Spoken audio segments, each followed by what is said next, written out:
तो हम लोग कल सीख रहे थे एक्टिव से पैसिव बनाना, है ना। तो एक्टिव से पैसिव बनाने के लिए एक जनरल सी बात मैं पहले बता दूं कि जनरल यानी कि एक कॉमन वे में हमारे दिमाग में एक बात आ जाती है कि एक्टिव से पैसिव बनाना होता क्या है। एक्टिव से पैसिव बनाने का मतलब है कि हम बात को सीधी तरह से ना कह के या कर्ता को उसमें ना लगाकर कर्म को प्रधान बनाकर जब हम बात करते हैं तो वो एक्टिव से पैसिव बनाना होता है, जिसमें कर्ता प्रधान होता है, यानी कि जिसमें सब्जेक्ट मेन होता है। सब्जेक्ट के आधार पर ही क्रिया लगती है। जब वर्ब सब्जेक्ट के आधार पर लगता है तब वो एक्टिव होता है, और जब क्रिया यानी वर्ब कर्म के आधार पर लगता है यानी ऑब्जेक्ट के आधार पर लगता है तब पैसिव वॉइस कहलाता है। तो सेंटेंस में जो सब्जेक्ट है, क्योंकि जब हम सेंटेंस सिंपल होता है लिखते हैं जब सेंटेंस, तो सब्जेक्ट फिर वर्ब फिर ऑब्जेक्ट फिर अदर चीजें आती हैं। लेकिन जब हम पैसिव बनाते हैं तो ऑब्जेक्ट वाला जो शब्द है उसको हम सब्जेक्ट की जगह पर रख लेते हैं, और जो सब्जेक्ट होता है उसको हम ऑब्जेक्ट बनाकर बाई लगाकर ऑब्जेक्ट बना देते हैं। इतनी सी चेंजेस होती हैं, लेकिन एक मेन बात ये होती है कि पैसिव बनाते समय वर्ब हमेशा थर्ड फॉर्म की आती है। ये एक छोटी सी बात ध्यान रख लो। तो शुरू करते हैं आज की क्लास अरुणा कालिया के साथ। आज मैं लेकर आई हूँ एक्टिव से पैसिव बनाना बहुत ही सरल तरीके से, कि जिस तरह से हम हिंदी में बात कर रहे हैं बिल्कुल इसी तरह से आपको समझ में आएगा। जैसे मेन रूल्स इसके अंदर ये हैं कि इसमें वर्ब की थर्ड फॉर्म होती है। इस बात को हमेशा दिमाग में रखो कि वर्ब की थर्ड फॉर्म होती है किसी भी पोजीशन में, चाहे वो प्रेजेंट टेंस हो, चाहे वो पास्ट टेंस हो, चाहे वो फ्यूचर टेंस हो, लेकिन वर्ब की फॉर्म उस थर्ड फॉर्म ही आएगी। ठीक है, अब बात करते हैं कि नंबर 1 में कर्ता कर्म में और कर्म कर्ता में कन्वर्ट हो जाता है। कैसे? कर्ता यानी सब्जेक्ट, कर्म यानी ऑब्जेक्ट, सब्जेक्ट को ऑब्जेक्ट बना देते हैं और ऑब्जेक्ट को सब्जेक्ट बना देते हैं। ये एक मेन बात है। ये एक छोटी सी बात मैं आपको हिंदी में बताऊं कि हमने हिंदी में सीखा था वाच्य परिवर्तन, है ना। वाच्य परिवर्तन में 3 भेद होते हैं, एक कर्तृवाच्य, एक कर्मवाच्य और एक भाववाच्य। तो जो कर्तृवाच्य है यही सब्जेक्ट यानी एक्टिव वॉइस है। जो कर्तृवाच्य है वही यहाँ पर एक्टिव वॉइस है, क्योंकि कर्तृवाच्य में कर्ता पर आधारित क्रिया होती है और एक्टिव वॉइस में भी क्रिया यानी वर्ब जो है वो सब्जेक्ट पर आधारित होता है। सब्जेक्ट यानी कर्ता, ऑब्जेक्ट यानी कर्म। ये बात छोटी सी समझ में आ गई। अब बात करते हैं आगे कि इसको कन्वर्ट कैसे करना है। सब्जेक्ट को ऑब्जेक्ट में बदल देंगे और ऑब्जेक्ट को सब्जेक्ट में बदल देंगे, एक्सचेंज कर देंगे। यानी कि ये जो जहां रखे हुए सब्जेक्ट और ऑब्जेक्ट, इसको हम ऐसे कर देंगे, तो यानी थोड़ा सा चेंज आ जाता है। लेकिन जो उसकी क्रिया है यानी कि जो उसका वर्ब है, अगर प्रेजेंट टेंस है तो इज आर एम लगता है, और अगर पास्ट टेंस है, पास्ट टेंस को हमने पैसिव बनाना है तो वाज वर लगता है। और अगर परफेक्ट कंटिन्यूअस है या प्रेजेंट परफेक्ट कंटिन्यूअस है, परफेक्ट वाले पोजीशन में जब आएगा तो उसमें हैज, अगर प्रेजेंट है तो हैज हैव, साथ में वर्ब की थर्ड फॉर्म, और साथ में वर्ब की थर्ड फॉर्म और हैज हैव के बीच में बीन लग जाता है। लेकिन अगर पास्ट है तो हैड लगता है, हैड प्लस साथ में वर्ब की थर्ड फॉर्म लग जाती है, लेकिन दोनों के बीच में बीन जरूर लगता है। प्रेजेंट टेंस है तो हैव बीन वर्ब की थर्ड फॉर्म, और अगर पास्ट है तो हैड बीन वर्ब की थर्ड फॉर्म। ये छोटी सी जनरल सी बातें हैं, ये आप अपने माइंड में लिख कर रख लो। तो आगे देखते हैं कि कैसे वर्ब हमेशा ही थर्ड फॉर्म में रहता है। जब हम पैसिव बनाते हैं तब वर्ब हमेशा ही थर्ड फॉर्म में लगता है, चाहे वो प्रेजेंट टेंस हो, चाहे पास्ट टेंस हो, चाहे फ्यूचर टेंस हो, वर्ब हमेशा ही थर्ड फॉर्म में लगता है पैसिव बनाते समय। ये एक छोटी सी और क्लियर बात अपने दिमाग में रख लो कि जो वर्ब की फॉर्म है वो थर्ड ही रहेगी पैसिव बनाते समय। और तीसरी बात क्या है कि जब हम कर्ता सब्जेक्ट को जब हम कर्म के रूप में चेंज कर रहे होते हैं, जब कर्ता यानी सब्जेक्ट को कर्म यानी ऑब्जेक्ट के रूप में लगा रहे होते हैं, तब उसे लगाने से पहले बाय लगाते हैं। बाय का मतलब है द्वारा।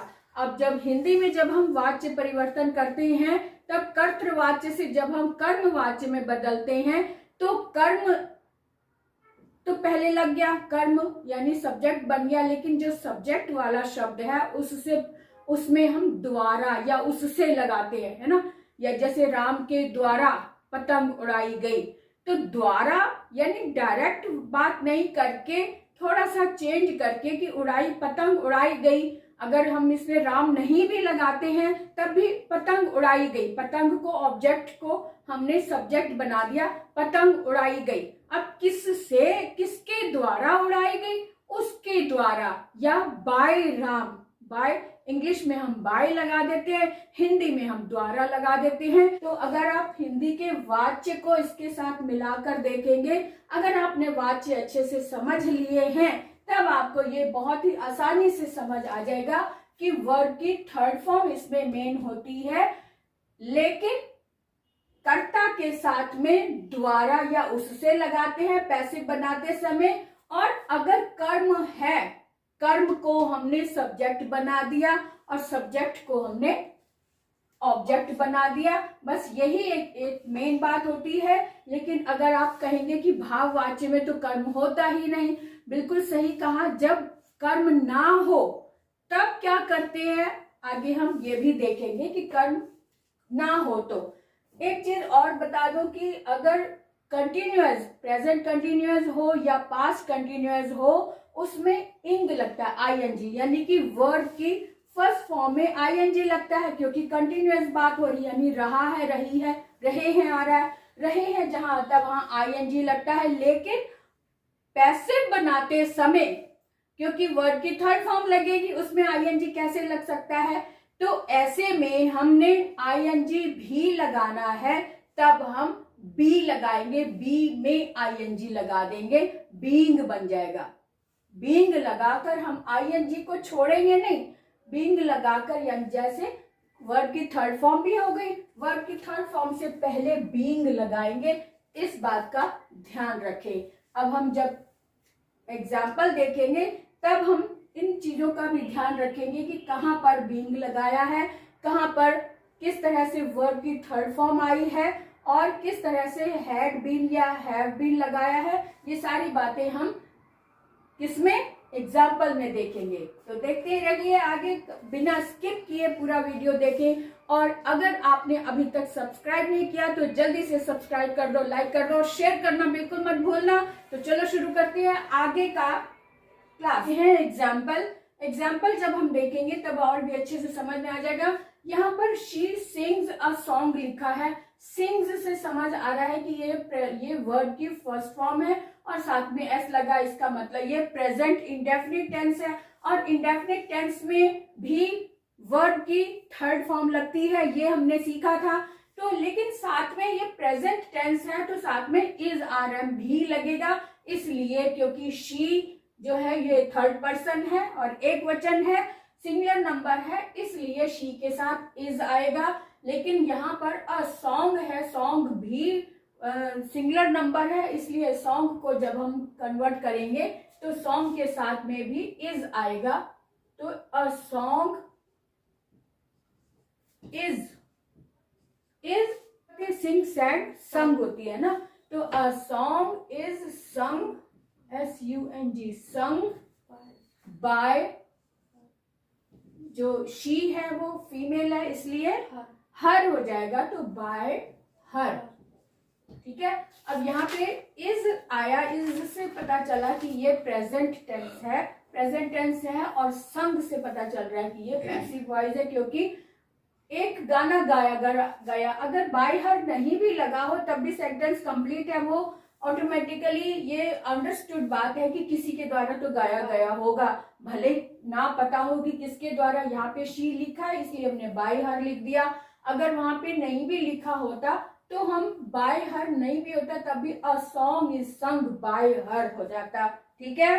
तो जब हम बात को घुमाकर बोलते हैं, डायरेक्ट नहीं बोलते हैं, तब उसमें वर्ब की थर्ड फॉर्म लगती ही लगती है हर हाल में, ये बात आप ध्यान रखो। शी है तो हर हो गया। दूसरा वाक्य हमारा, Ram does not tell a lie. अब यहाँ पे भी डज लिखा है, डज नॉट से मतलब है कि नॉट लिखा है, नेगेटिव सेंटेंस है, नेगेटिव होने की वजह से इसमें इज आर नहीं लग रहा है, क्योंकि ये प्रेजेंट इंडेफिनिट टेंस है। इंडेफिनिट टेंस अगर इंटेरोगेटिव होता तब भी डज लगता, और अगर क्योंकि ये थर्ड पर्सन है और साथ में सिंगुलर नंबर है इसलिए डज आ रहा है। अगर यहाँ पे प्लूरल नंबर होता तो डज नहीं आता, डू आता। तो डू या डज का प्रयोग हो रहा है, इसका मतलब ये प्रेजेंट इंडेफिनिट टेंस है। प्रेजेंट इंडेफिनिट है तो इसका मतलब यहाँ पर भी वर्ब की थर्ड फॉर्म तो आएगी ही आएगी। A lie did not told by Ram आ जाएगा। तो डिड यानी कि राम के द्वारा झूठ नहीं बोला गया, है ना। तो यहाँ पे जब हम अ लाई, इसको हम ऑब्जेक्ट मानकर जब हम चलेंगे, a lie is not told by Ram, ये इसका सेंटेंस हो जाएगा। A lie is not told by Ram. Ram जब भी कोई प्रॉपर नाउन लिखा जाता है तो चाहे वो सेंटेंस के बीच में आए, उसका फर्स्ट लेटर कैपिटल आता है हमेशा, आपको पता है। जैसे राम लिखा है या सीता लिखा है, ये राम वहां पे तो स्टार्टिंग में आया तो आप कहोगे कि स्टार्टिंग में तो कैपिटल लेटर आता ही आता है। कैपिटल क्या होता है? छोटा।